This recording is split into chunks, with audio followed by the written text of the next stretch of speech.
Muito bem. Sejam todos bem-vindos a mais um encontro noturno do nosso GT, do Grupo de Artigos Técnicos.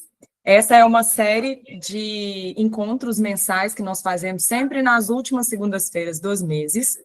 E hoje é o nosso encontro 7. A ideia é que a gente veio seguindo, né, a escrita e a estrutura de um artigo ao longo desses últimos meses. Cada mês, uma das pessoas faz uma apresentação, um mês sou eu, um mês a Vanessa, um mês o Grossi, e hoje o assunto que eu vim trazer para vocês é o de formatação e submissão de artigos em revistas científicas, tá? A minha visão a partir de agora é que todos vocês que vieram acompanhando esses meses conosco no GT, já tenham nesse momento o texto do trabalho de vocês. Porém, existem algumas coisas que a gente ainda precisa de fazer antes de entrar no sistema. Eu vou pedir para vocês só um segundinho de interrupção, porque parece que alguém tocou o interfone. Um instante.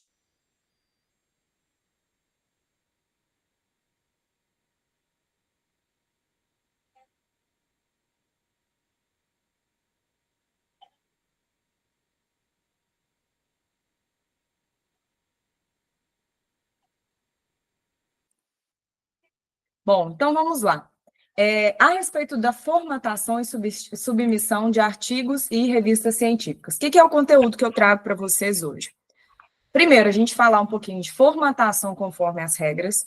Não sei se vocês sabem, mas quem me conhece há mais tempo aí, sabe que uma grande parte ali, depois que eu me formei e veio a crise da engenharia, eu fiquei trabalhando, formatando trabalhos de diversas disciplinas. Então, se tem uma coisa que eu adoro fazer, é formatar trabalho. Parece coisa de maluco, né, falar isso. Mas quando a gente foi dividir esses temas, eu até falei com a Vanessa Pão Grosso, deixa esse tema para mim, que eu amo fazer isso, e vou tentar passar isso para vocês, né? Algumas ferramentas que eu uso. Revisão gramatical e técnica, depois a gente vai falar um pouquinho disso. Vamos passar por citações e referências, prevenção a plágio e submissão estratégica, tá? Vamos embora lá. Então, o nosso objetivo, preparar o artigo para o envio, com foco em formatação fina, revisão, prevenção de plágio e submissão inteligente. Normalmente, pessoal, senso estético a gente tem que ter em todas... Tudo bem. Senso estético a gente tem que ter em tudo que a gente faz, né? Seja nós, pessoas projetistas, os engenheiros, os laudos de inspeção, uma prescrição técnica, uma venda, um atendimento médico, tudo que a gente vai fazer, a gente tem que ter estética. Recentemente eu ouvi um podcast que falava muito sobre a estética, não a estética, mas a nossa imagem pessoal. E a pessoa especialista que estava tratando do tema, ela comentou para nós o seguinte: o nosso cérebro, ele é programado para ver parâmetros e coisas simétricas. Para nós, se eu vejo algo que é simétrico, inconscientemente eu tenho uma sensação de segurança e de organização. Então, ela até citou um caso interessante da atriz Carolina Dickmann, eu acredito que vocês conheçam. Eles falaram que a Globo tentou diversas vezes colocar a Carolina Dickmann como vilã de papéis de novela. Porém, o rosto dela é muito simétrico, entre um lado e o outro, o olho, a boca, o nariz, e nós não conseguimos enxergar ela como vilã. Então, ela começa a ser vilã, a gente já enxerga ela como mocinha. Trazendo isso para o nosso universo de artigos, a gente avalia o seguinte: se eu pego, eu não sei se vocês vão lembrar antigamente, né? A gente fazia aquelas capas de Word Art para entregar trabalho na escola, que aí a gente colocava estrelinha e rabisquinho, um monte de coisa assim. Pois é, mesmo nós hoje, como adultos, eu ainda pego trabalhos de pessoas que parece que só copiou, colou, copiou, colou, copiou, colou. Aí você vai olhar um parágrafo, está em fonte Arial, outro parágrafo está em fonte Times, a tabela está em calibre, eu tenho diferentes tamanhos de letra, eu tenho diferentes recuos e espaçamentos ali dentro da folha, e quando um avaliador, ou até mesmo o seu leitor, depois quando você publicar o artigo, olhar para o seu texto, ele não vai encontrar a simetria que o nosso cérebro busca, e vai gerar ruído, né, na entrega da mensagem. A Vanessa falou um pouquinho disso, né, de ruídos, de emissão, de emissor, e fazendo essa conexão com o que ela disse, é exatamente isso que acontece. Eu posso ter feito o melhor trabalho técnico do mundo, se eu não o apresento de forma organizada, esteticamente equilibrada, e seguindo regras, que são regras tranquilas de serem seguidas, pode ser que olhem para o meu trabalho com descrédito. Então, normalmente, eu quis elaborar aí uns 5 erros básicos que a gente faz e que eu já vi em diversos trabalhos e que podem invalidar o nosso trabalho. Primeiro, não seguir o template. Então, todas as vezes que vocês forem submeter o trabalho de vocês para um evento, por exemplo, o ENAPAT, ou para uma Compat, ou para uma revista do Ibracom, por exemplo, existe um padrão. Do ENAPAT também nós colocamos um template. E o que é o template? É o modelo. Então, lá vai estar informando o tipo de letra, qual o tamanho da letra, qual a posição de uma figura, se o título vem antes, se o título vem depois, se a legenda tem uma legislação, se tem uma letra menor, se o recuo tem que ser feito quando eu tenho uma citação que eu copio literalmente. Então, o template, ele faz isso. E, normalmente, uma coisa que eu vejo as pessoas se descuidarem bastante é em relação à margem. Então, a margem é, normalmente, a maioria dos trabalhos acadêmicos, né? Eu vou ter 3 em cima, 3 na esquerda, 2 embaixo, 2 na direita. Para que isso acontece? Em cima, por causa do cabeçalho, que normalmente eu tenho um cabeçalho do evento ou da revista, e na lateral, porque antigamente a gente lia os artigos impressos, né? Então, a lateral é mais grossa para ter encadernação. Então, essa é uma questão. Por isso que normalmente é 3, 3, 2, 2, tá? Mas tem eventos ou revistas que colocam uma formatação diferente. Então, a gente precisa ir lá numa ferramentinha do Word, que eu vou mostrar daqui a pouco, para poder achar essa informação lá, como é que eles estão. Outra questão é a respeito de formatação. Figuras e tabelas sem padrão. Isso vale para o mundo dos laudos. Eu também sou muito incomodada, às vezes, quando eu pego um laudo para ler, ou um livro, por exemplo, que eu tenho figuras de diferentes tamanhos. Então, normalmente, eu estabeleço para mim, se eu vou colocar as imagens na horizontal, eu tenho uma determinada altura e uma determinada largura. Então, sei lá, 9 por 12, ou 5 por 7. Se eu vou colocar na vertical, 5 por 15, 10 por 15, por aí vai. E quando eu lanço uma nova imagem no meu trabalho, eu vou colocar naquela mesma medida. Então, é só ir ali no Word, se eu estiver usando o Word para fazer o meu trabalho, eu tenho as alturas e as larguras da foto. Eu consigo digitar isso manualmente, caso o sistema não faça isso de forma automática. Tabelas sem padrão. Tem determinadas revistas, determinados congressos, que pedem as tabelas de forma que as colunas não apareçam, o risquinho das colunas. Então, fica aparecendo várias linhas voando. A UFMG é assim, por exemplo. Então, tudo que a gente vai fazer para a UFMG, você não tem coluna, você só tem linhas na tabela. Tem locais que pedem tabelas coloridas. Tem locais que pedem tabelas só em preto e branco. Há uma diferença clássica, né, entre tabela e quadro, que a gente precisa entender também. Normalmente, tabela, eu coloco dados numéricos, quantidades, e quadros, eu coloco informações qualitativas. Normalmente, em quadros, vai ter textos, né, ou ícones, e por aí vai. Então, eu tenho que entender isso também. Aí, às vezes, a gente pega um trabalho, tá uma tabela toda em 3D, bonitona, tem outra tabela de, não sei, de outra formatação, e o pior, que eu acredito que vocês já tenham visto isso acontecer também. A pessoa lê o artigo, vamos supor que ela foi lá e leu um artigo da Débora. E lá no trabalho da Débora tinha uma tabela, ela achou interessante. Aí o que ela faz? Ela vai lá e faz um print daquela tabela, copia e cola no trabalho dela. E ela até citou a Débora, não está plagiando, ela fala, conforme Pereira Dias 2025, não. Mas a tabela do trabalho da Débora tinha uma determinada formatação que, às vezes, não é a formatação do template que você está submetendo seu artigo. E fica horroroso. Passa uma impressão de realmente copiei e colei. Então, todas as vezes que eu for transcrever uma tabela de um outro trabalho, é importante que eu digite a tabela nos moldes dos meus. E eu posso, inclusive, diminuir dados daquela tabela, colocar só os dados que sejam mais importantes. E aí eu vou colocar lá na minha legendinha, adaptado de Pereira Dias 2024, quando eu fiz alguma alteração naquela tabela, tá bom? Citações incorretas ou ausentes. Todas as vezes, né? Nós já falamos em alguns outros encontros sobre citações, mas todas as vezes em que eu uso no meu trabalho uma ideia que não é minha, eu preciso dar crédito àquele autor. E não é só lá na lista de referências no final. Então, se eu estou lendo um trabalho do Ednei e eu preciso colocar algo que eu aprendi com o Ednei, eu tenho duas formas de fazer isso, a gente já aprendeu nas aulas anteriores. Normalmente, ou eu vou copiar integralmente o texto do trabalho do Ednei, ou eu vou pegar aquilo, escrever com as minhas palavras e citar quem falou aquela ideia, que é o Ednei. Então, a gente tem que sempre, sempre, sempre entender que, por mais inovador que seja o nosso trabalho, a grande maioria da parte teórica, alguém já falou sobre ela no mundo, tá? Então, o que a gente fala como nosso, normalmente nos artigos, são os resultados dos nossos ensaios, são as nossas visualizações, às vezes, é um estudo de caso, né? Uma legenda de uma imagem que nós produzimos, ou resultado de gráfico que nós fizemos com os nossos números. Tirando isso, pessoal, a grande maioria do que a gente trouxer de informação, alguém já falou. Então, é muito importante a gente citar. Quando um revisor bom está lendo o trabalho de vocês, o nosso, ele vai, às vezes, conhecer aquele texto, e aí ele vai falar, fulano falou isso e ele não foi citado.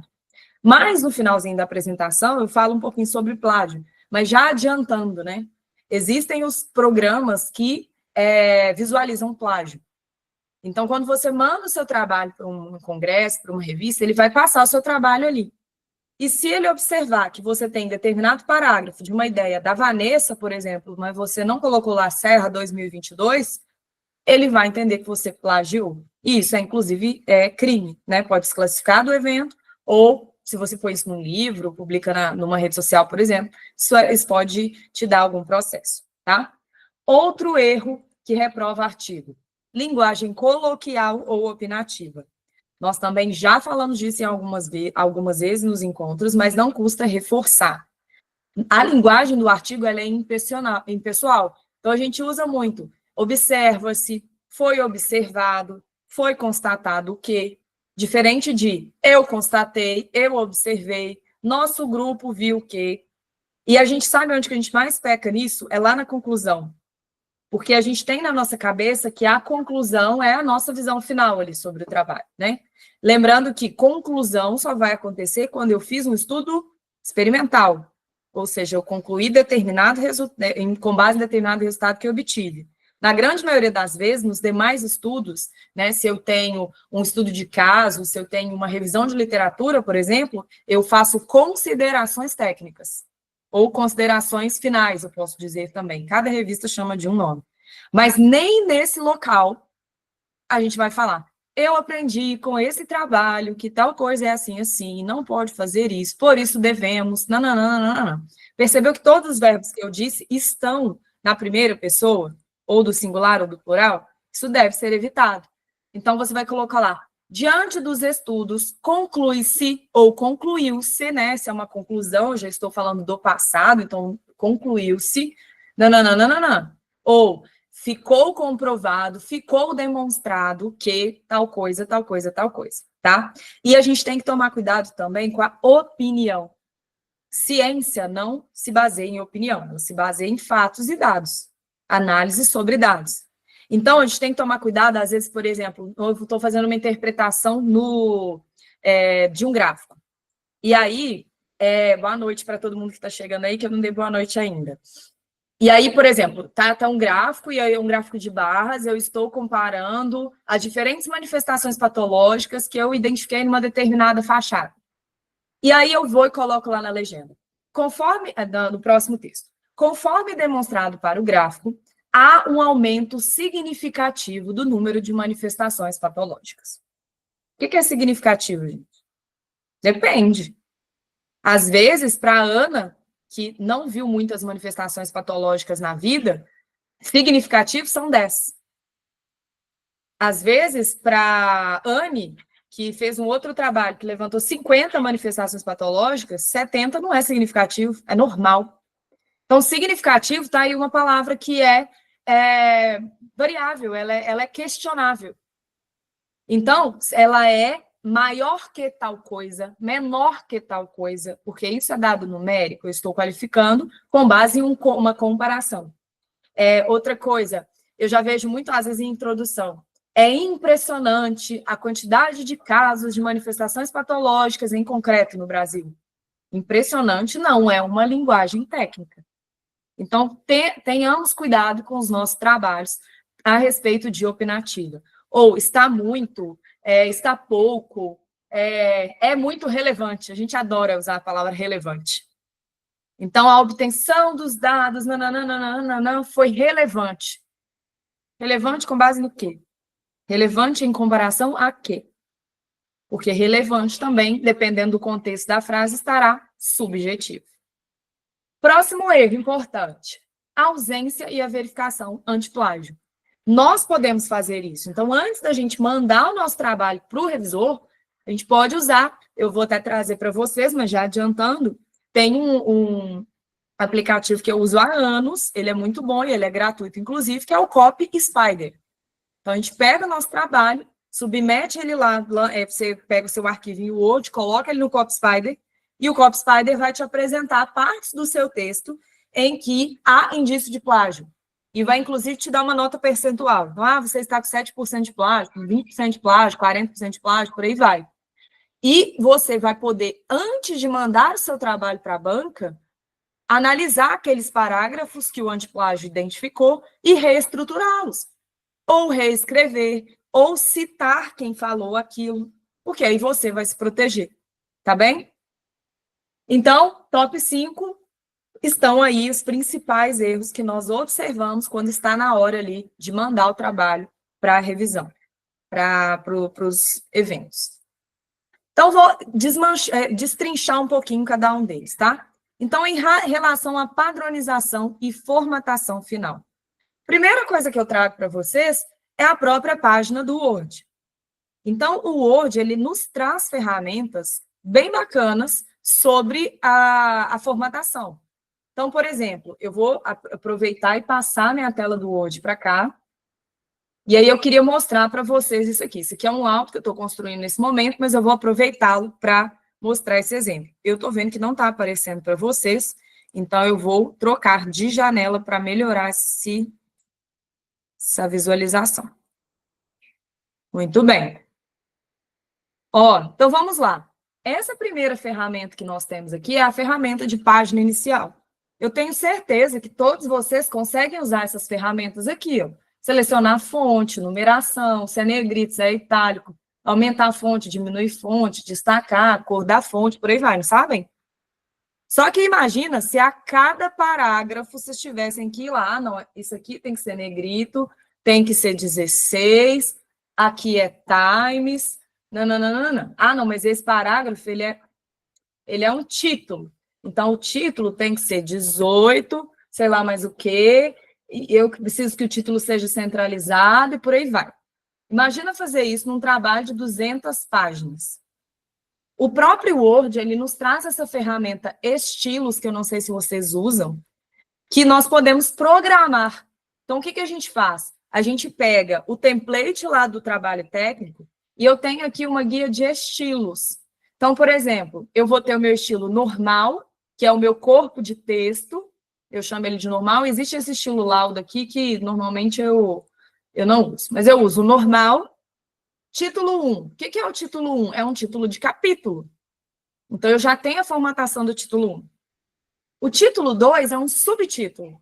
Então, olha só, eu selecionei isso aqui e eu já clico aqui em título 2, ele já altera, ele já altera para a formatação que eu quero. Não sei por que motivo que ele está fazendo isso, é só porque eu estou dando aula. Mas imagine que o título fosse esse texto aqui, ó. Então, eu vou selecionar e ele vai se transformar em formatação de título 2. Para que isso aqui me ajuda, inclusive? No referências, no sumário. Porque todas as vezes que eu programo os estilos do meu texto, ele já me dá o sumário pronto. Então, aqui, ó, a minha estrutura desse laudo, por exemplo, capítulo 1, capítulo 2, capítulo 3, subtítulos, ele já está pronto, ó. Então, procedimentos realizados. Observe aqui que eu tenho o sumário. Se eu quero transformar isso em um título geral, eu posso pegar aqui, transformar como título 1.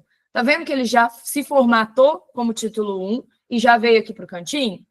Então, eu posso programar. Como é que normalmente eu programo isso? Eu posso clicar com o botão direito nessa caixinha, vou clicar em modificar, e dentro do modificar, eu consigo alterar o que eu quiser. Eu venho aqui em formatar, e eu posso, por exemplo, alterar fonte, parágrafo, tabulação, se tem borda, que idioma que vai ser, e por aí vai. Aqui dentro já fica formatado também. Então, por exemplo, eu vou mexer aqui no meu normal, tá? Ó, vou mexer no normal.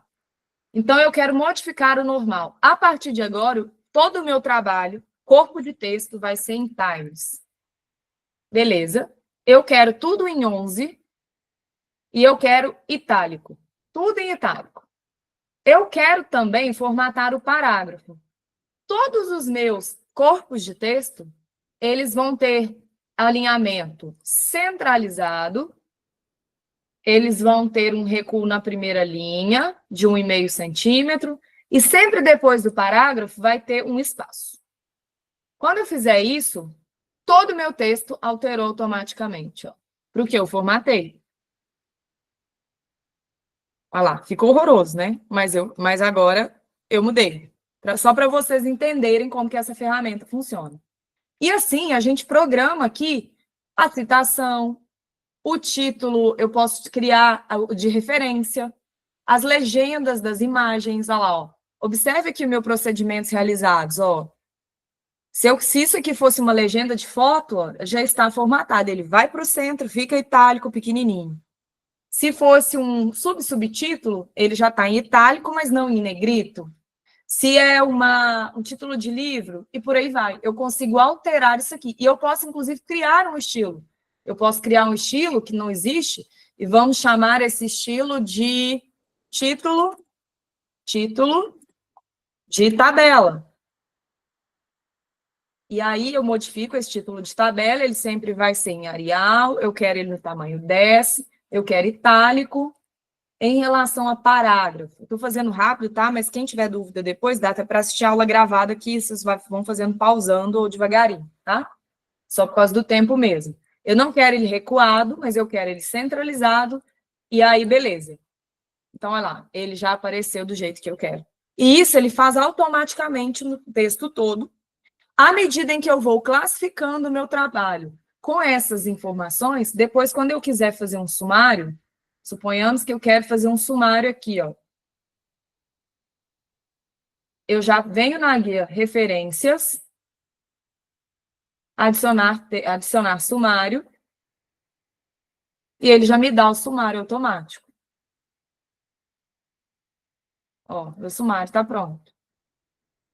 Então, isso é algo que a gente vai fazendo, e na minha visão, tá? Depois que eu aprendi a usar essa estrutura de definição de estilos, eu deslizo pelo laudo com muito mais facilidade do que ficar rodando página achando o título.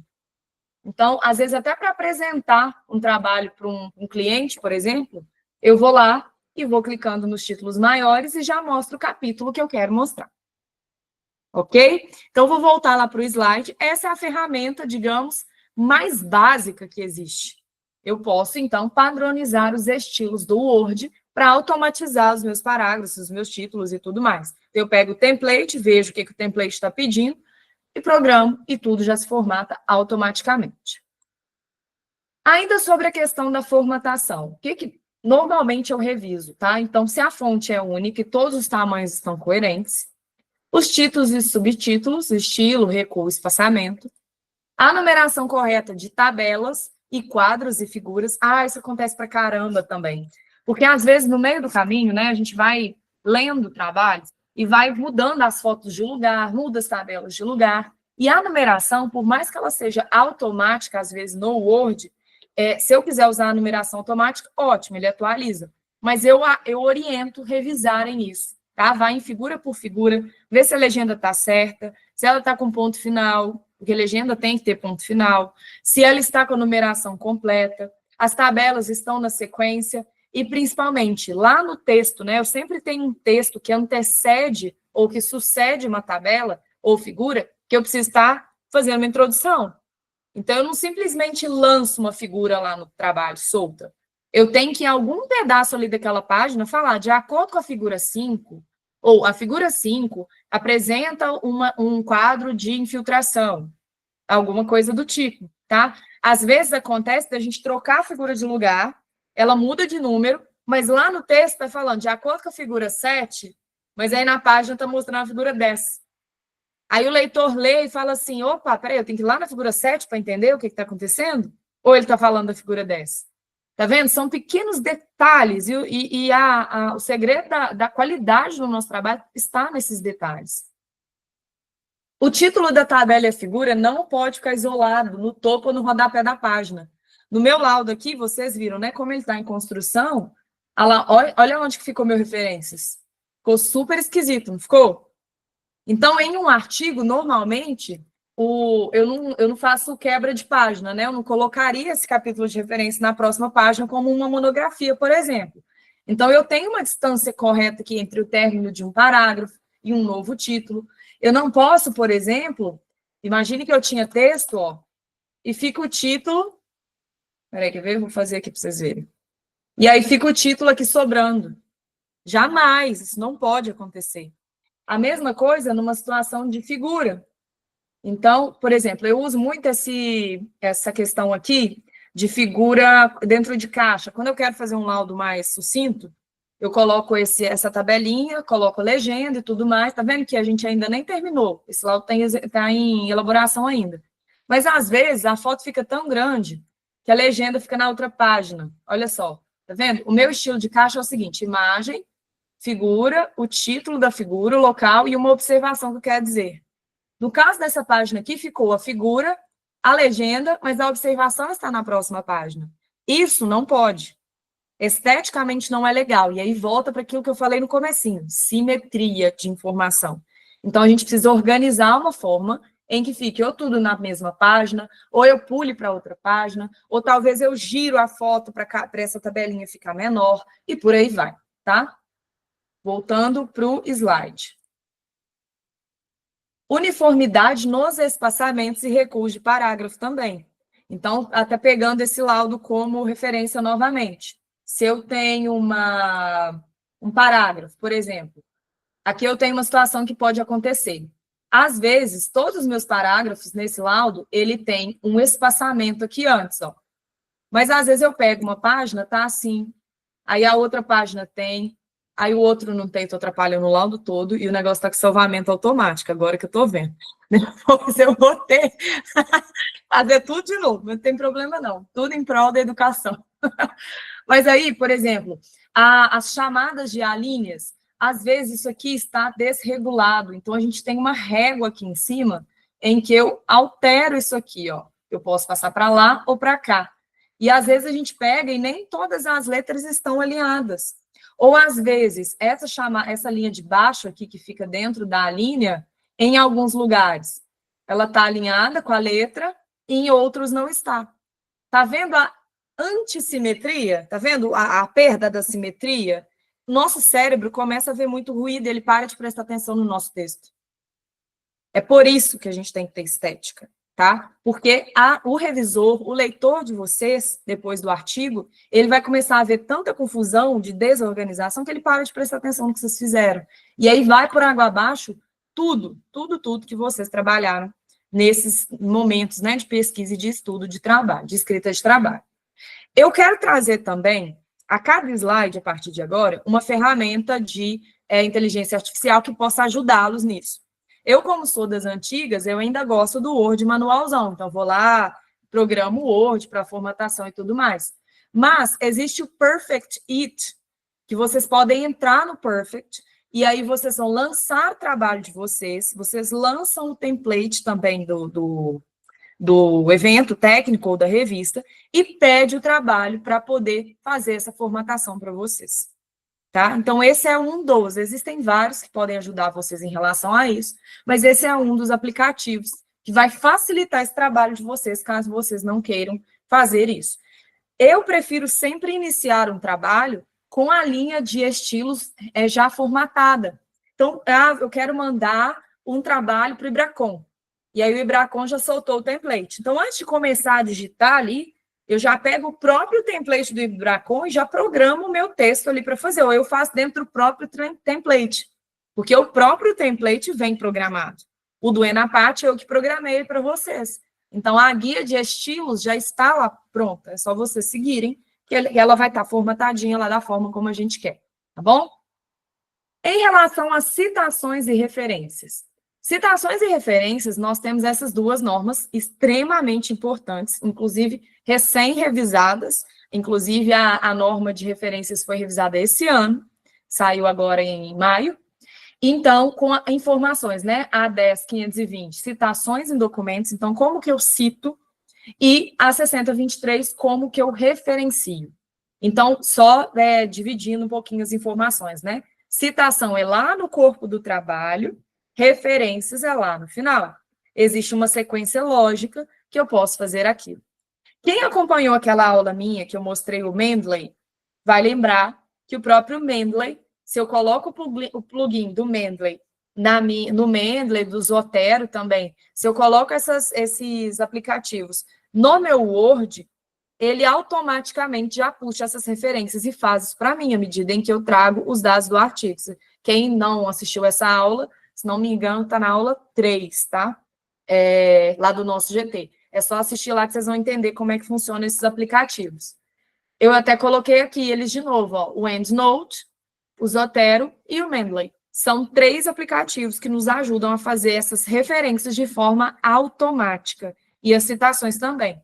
E eles depois eles geram lista de tabelas, lista de figuras. Em um artigo científico, a gente não vai precisar desses elementos. Mas em uma monografia de um mestrado, por exemplo, ou num TCC de graduação, num doutorado, eu vou precisar apresentar lista de imagens, lista de tabelas, lista de quadros, símbolos. Então, esses aplicativos já fazem isso para nós.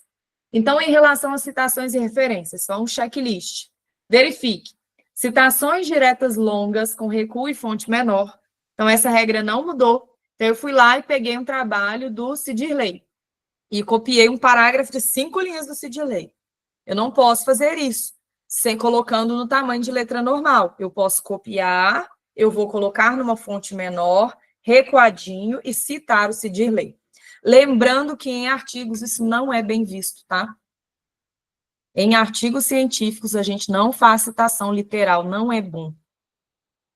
Artigo científico é o resumo do resumo do resumo.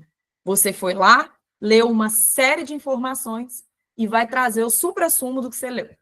Então, é raríssimo ter uma citação literal. Às vezes tem citação literal em artigos da área de direito, por exemplo, que você tem que citar a lei como ela está escrita, e não a interpretação da lei.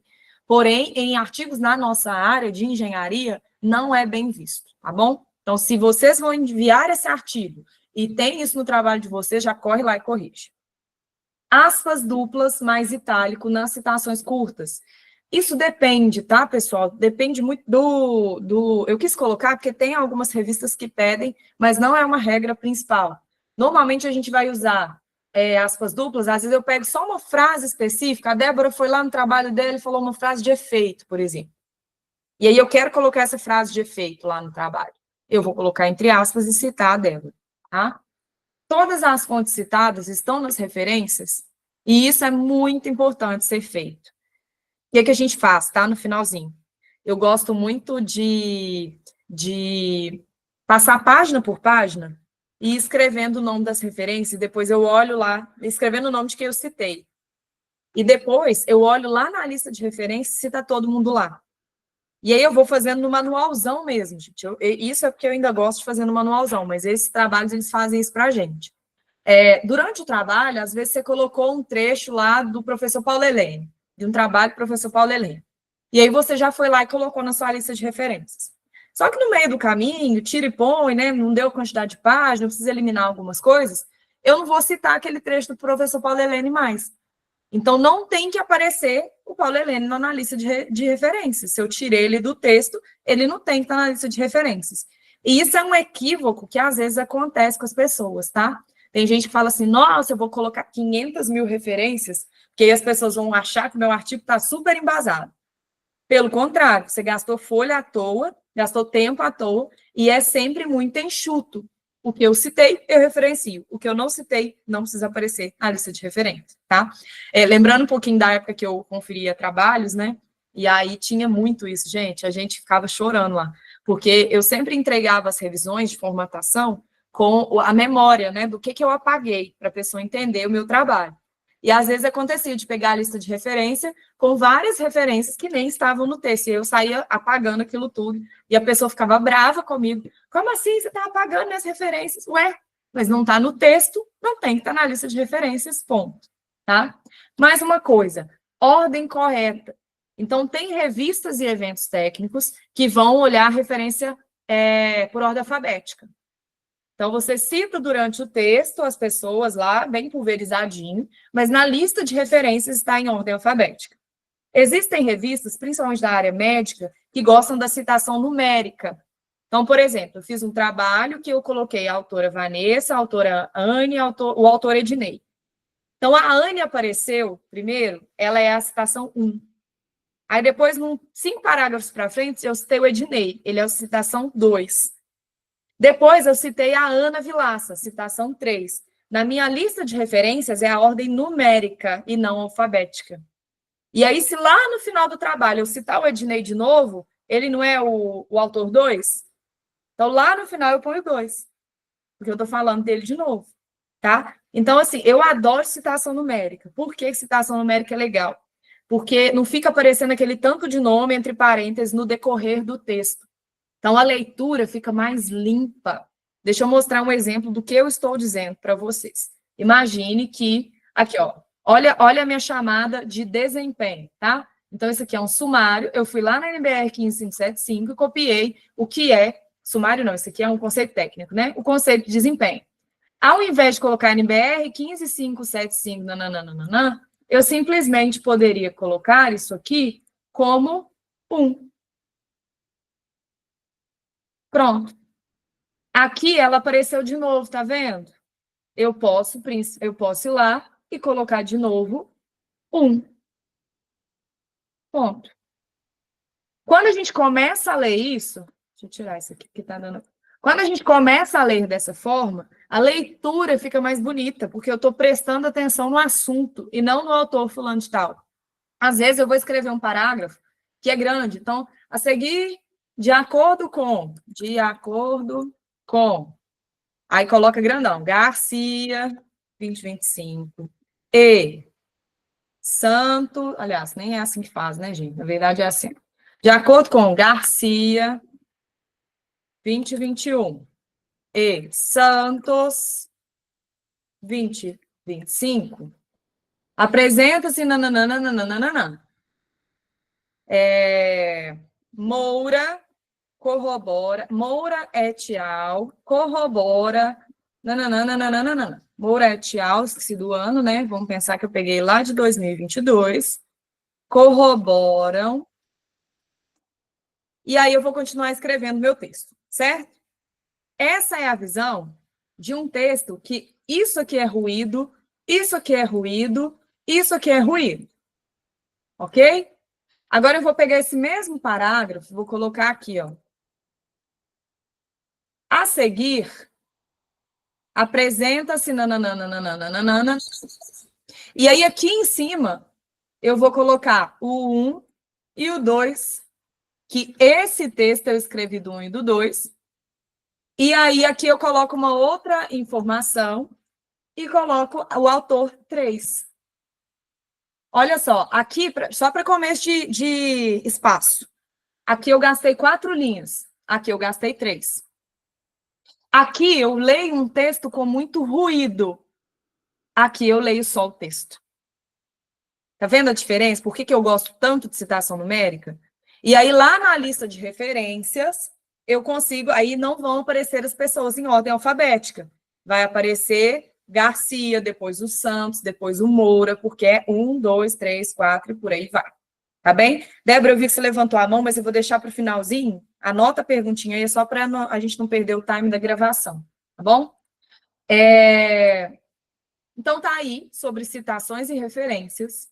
Agora eu quero falar sobre ortografia e estilo científico. Aqui eu trago novamente uma chamadinha lá do cabeçalho do Word. Nós temos no Word o comando revisão, né? A guia de menus de revisão. Eu nunca entrego um laudo sem clicar nesse botãozinho aqui, ó, ortografia e gramática. Porque ele vai procurar no meu texto erros de espaçamento, erros ortográficos, erros, falta de acentuação, incoerência de parágrafo, vírgula fora do lugar. Só que ele não é 100%, na minha visão, tá? Muitas vezes ele, principalmente eu que faço trabalho colaborativo, às vezes vamos supor que eu estou fazendo um trabalho, eu, Débora e Yane. Aí a Débora, no computador dela, isso não está programado. Então, aquilo que ela fez, às vezes, o ortografia e gramática não aparece, tá? Então, eu gosto de rodar o ortografia e gramática. Gosto, inclusive, também dessa ferramenta aqui de controle e revisão, que é o que a gente usa como revisor para poder mostrar as alterações, tá? Mas, basicamente, vamos lá no meu arquivinho. O ortografia e gramática, ele está aqui, ó. Peraí. Revisão. Aba revisão. O meu está com layout diferente do de vocês, mas é isso aqui, tá? Então, eu vou clicar. Ele vai abrir uma lateral e vai mostrar tudo de inconsistência que ele achar no meu lado, que ele acha que é estranho, tá? Então, por exemplo, isso aqui é o número do CREA da Tamara. Então, eu vou ignorar. Conards é o nome, vou ignorar. Beleza. Corroboram. É uma palavra errada. Ele vai me dar uma sugestão de correção, eu posso clicar e aceitar, eu posso ignorar, ou eu posso ser uma palavra nova, adicionar ao dicionário. Que aí ele vai sempre alimentando para os próximos. Então, corroboram. Alterou lá para mim, tá vendo? E aí, normalmente, o editor, ele para. Eu clico novamente, lá em cima. Aí ele achou esses 4 tracejadinhos meus e está me falando que está errado. Que normalmente, a grafia certa são só 3. Aqui, eu achou uma palavra super esquisitona. Então, eu posso vir aqui eu mesmo, manual, e escrever, sei lá, Carla. Eu mesmo posso editar e consertar o problema. Inclusive, vou até deletar isso aqui, tá, gente? Mas só para mostrar a vocês. E aí, ele vai me dando percentual. Tá vendo que minha nota já subiu de correção? Eu vou lá e clico no editor de novo, porque eu sou tinhosa. Enquanto não tiver me der o 100%, eu não vou aceitar. Ele já identificou esse x.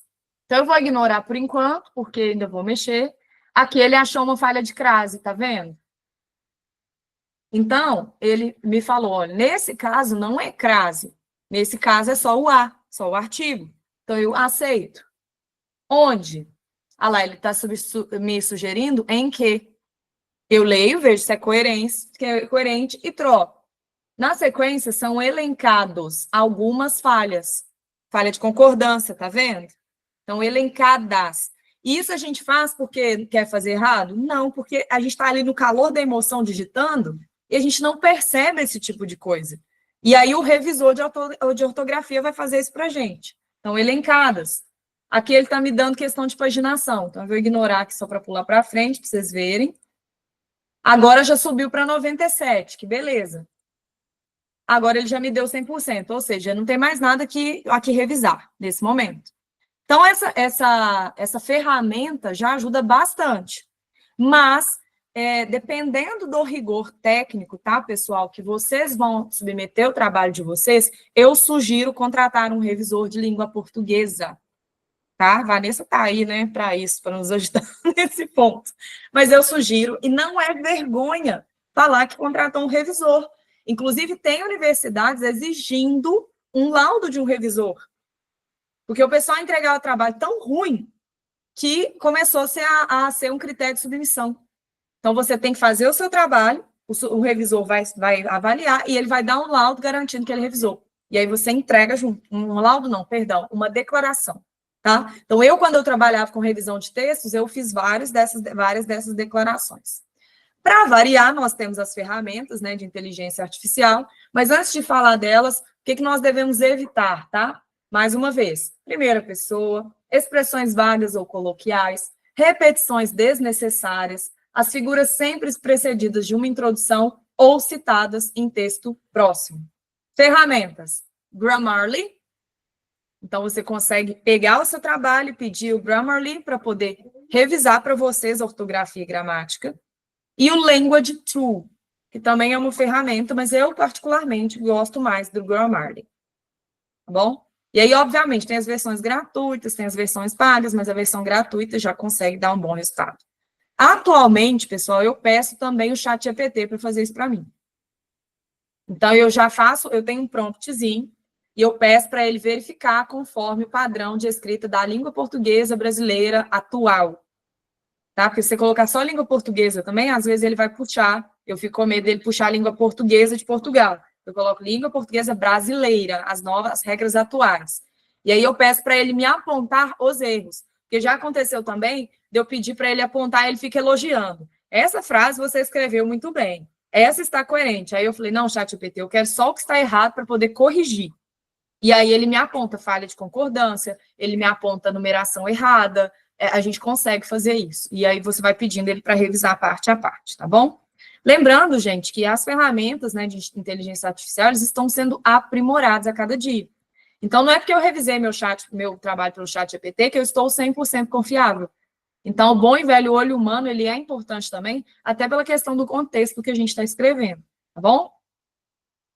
Técnicas antiplágio e inteligência artificial.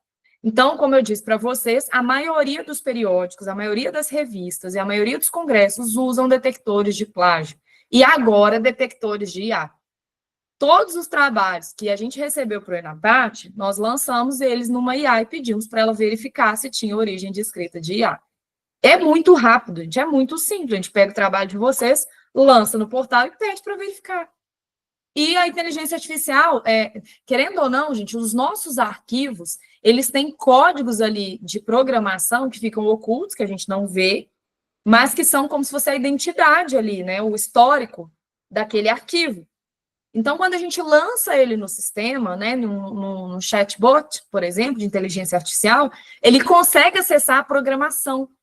Ele vê de onde, se aquela fonte veio de um link, se aquele texto veio de um copiou, colou de um outro trabalho. Ele verifica na internet se existem outros trabalhos que têm aquela informação. Então, a gente tem, por mais que a gente possa usar as inteligências artificiais para nos ajudar a condensar um texto, a gente tem que fazer isso com sabedoria, com ética e com cuidado. Porque o nosso trabalho pode ser desclassificado se ele tiver um número gigante de plágio, tá? Aqui são 3 que eu gosto muito, tá? O CopySpider é o gratuito, a gente baixa um aplicativo no computador, tá? O Plagiarisma é online. Ele tem um pouco menos de recurso que o CopySpider, mas ele tem uma interface semelhante. Então, você lança o arquivo no próprio site, e depois ele te dá a indicação de plágio. E o Grammarly, ele tem essa função também de checar plágio, tá? Além disso, eu estou deixando para vocês um link de um livro que foi desenvolvido pelo pessoal da faculdade de, se não me engano, Curitiba. Acho que quer ver? Eles são da... Já falo para vocês agora. Cadê? Estou com o livro aberto aqui. É um livro recente, publicado, está na versão gratuita, vocês conseguem acessar pelo link, tá? Que foi feito pela... Vou pegar aqui. Na verdade, foi um grupo aqui, ó. Se a gente pega as referências, ele foi feito pela Sociedade Brasileira de Estudos Interdisciplinares de Comunicação, que é a Intercom, tá? Mas tem a ver com a Faculdade do Sul, que eu esqueci o nome agora, vocês me perdoem, mas tem lá no livro. O que ela faz? Ela dá as diretrizes para o uso ético e responsável da inteligência artificial generativa, inclusive traz um texto muito legal, que é para a gente colocar nos nossos trabalhos. Eu quis copiar ele aqui e mostrar para vocês. Então, lá no final do nosso trabalho, a gente faz uma declaração baseada nisso aqui, ó. Durante a preparação deste trabalho, os autores utilizaram, aí dá o nome da ferramenta, modelo, serviço, versão, número tal, para justificar tal coisa, tá? Aí você justifica o motivo. Então, por exemplo, foi feito o uso de inteligência artificial para revisar a ortografia e a gramática desse trabalho. Após o uso dessa ferramenta, os autores revisaram e editaram o conteúdo em conformidade com o método científico e assumem total responsabilidade pelo conteúdo da publicação. Então, essa é uma forma de resguardar vocês, tá? De vocês serem éticos com o comitê que vai revisar, informando o trabalho que vocês fizeram. E não tem nada de mais nisso. Lá no nosso campo de metodologia, a gente não coloca que a gente usou? Eu usei equipamento tal, eu usei o aplicativo tal, eu usei o software tal, com o objetivo de tal coisa. Então, não é problema, tá? Não é feio, não é situação da gente se achar envergonhado de falar, usei o chat GPT para fazer o meu trabalho. Desde que, obviamente, ele não tenha feito trabalho por mim, né? Ele é só o meu braço direito, ele é só uma ferramenta que me ajudou a organizar ideias. Inclusive, eu coloquei para vocês também esse link. Dá uma lida nesse texto, ele é um texto curtinho, foi bem legal, feito para... aqui, ó, é da FAPESP, essa reportagem. Pesquisadores usam inteligência artificial em tarefas acadêmicas. E aí, nessa texto, ele fala que o que os orientadores de mestrado e doutorado têm feito, utilizando, por exemplo, uma ferramenta que chama Claude, que é essa aqui, ó, Cloud, né, que fala. Ele usa ela para fazer uma estrutura de tópicos de pesquisa. Então, pretendo pesquisar tal coisa. Qual seria uma sequência de estrutura de trabalho que seria legal seguir? Então, ele ajuda nesse ponto. Ele não vai fazer pesquisa para você, mas ele te ajuda a otimizar tempo, que era o que eu, por exemplo, na época do mestrado fiz, né? Sentei com a minha professora, fomos escrever na mão. Nós vamos estudar o tópico tal, fazer tal coisa, desenvolver essa metodologia. Isso a própria ferramenta nos ajuda e nos dá mais tempo e assertividade, ok? Então, vale a pena uma lida nesse trabalho. Inclusive, lá tem diversos links de referências, inteligências artificiais que eles orientam. A respeito do livro, a respeito do livro, só mostrar para vocês um pouquinho dele, o que eu achei legal, uma parte em que eles mostram as inteligências artificiais que foram citadas no livro, que eu achei super legal, porque tem o link delas, que é aqui, ó. Cadê, gente? Deixa eu achar agora. Espera aí. Aqui, ó. Ferramentas de IA citadas. Eu fiquei chocada, porque eu só conhecia algumas, né?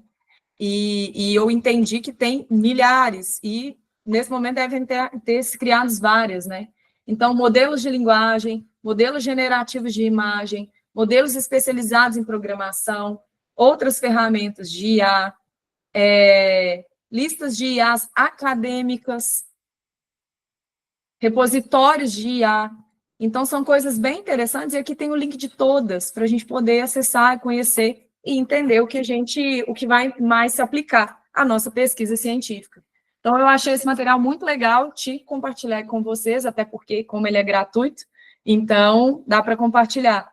E ele dá repositórios e dicas para prompts. Então, eu quero que o chatbot, né, a gente tem que dar o comando. Então, como é que eu crio esse comando? Ele traz aqui, ó, matérias com dicas sobre a elaboração desses comandos, do Claude, do ChatGPT, e por aí vai, tá? Então, bem legal esse material aqui, trazido por esses autores. E, por fim, a 2023, nós elaboramos esse manualzinho que a gente mandava, e eu fui lembrar disso hoje, Vanessa. A gente não mandou esse ano, né? Todos os anos a gente mandava e eu esquecia. Eu vou deixar ele lá para vocês no grupo, que é o manual que a gente mesmo elaborou, eu, Vanessa Gross, com as dicas para a gente fazer a revisão do nosso trabalho. Então, é um checklist, um pouquinho. Vocês podem usar tanto isso que eu trouxe na aula hoje, quanto esse material que a gente fez, tá até com a nossa logo, assim, pequenininha, e o Claude, que o Claude também faz esse tipo de revisão para nós. Coisas que eu gosto de fazer também, tá? Tenho feito muito. Por exemplo, todas as vezes que eu vou usar uma inteligência artificial para revisão, se eu tenho um artigo de referência, eu lanço o artigo junto com o meu e falo, com base nesse artigo de referência, verifique se o meu está atendendo a todo esse checklist. E aí ele vai cruzar as informações e ajudar vocês nessa escolha, tá bom? Então tá, você percorreu um longo percurso até aqui e seu trabalho está prontinho para ser submetido. Tá bom? Não, nós não terminamos, ainda tem mais 2 encontros ainda, mas basicamente, estruturalmente, tecnicamente, vocês estariam aptos nesse momento para submeter o trabalho de vocês, tá? Então, eu, Vanessa Gross, a gente deseja muito sucesso para vocês, porque se vocês chegaram até aqui, lá da aula 1, até agora a aula 7, vocês sim têm estrutura para elaborar, para desenvolver um trabalho científico, para submeter e ter muito sucesso com o trabalho de vocês. tá bom? E agora que eu estou vendo os pleonasmos, né? Não sei nem se é pleonasmo, né, Vanessa? Percorrer um percurso. Acho que é, né? Quase que isso, né? É um pleonasmo, né? Aí eu escrevi assim com a emoção e agora eu bati o olho. Oi?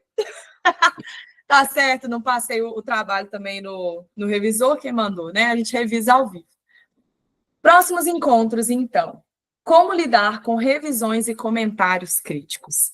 Porque a próxima etapa, vocês já submeteram o trabalho de vocês e os revisores vão fazer o que eles estão lá para fazer, que é criticar. Ah, aqui está faltando informação, isso aqui não tem nada a ver com a tabela que você falou, essa ordem está estranha, seu resumo não está legal. E é normal que isso aconteça, ainda bem que isso acontece, porque na hora a gente fica realmente chateado.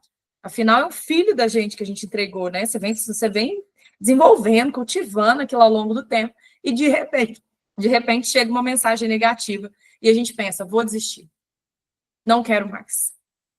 E aí é o momento da gente acalmar e falar, não, pera, eu consigo organizar.